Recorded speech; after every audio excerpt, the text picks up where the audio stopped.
CSR initiative के तहत blood donation camp across सारे regional units across branches organise करने की बात कही थी।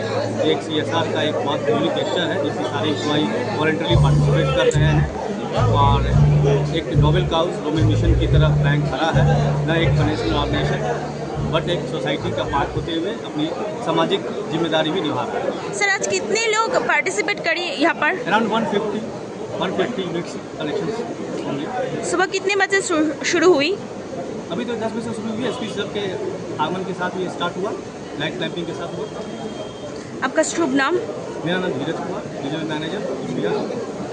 Thank you.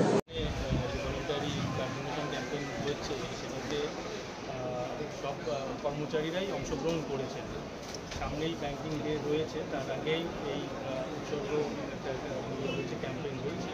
আশা করা যায় খুব বেশি সংখ্যক এমপ্লয়িজরা ব্লাড ডোনেট করবেন এবং SBI এর যে CSR ইনিশিয়েটিভ এটাতে খুব কাজে লাগবে।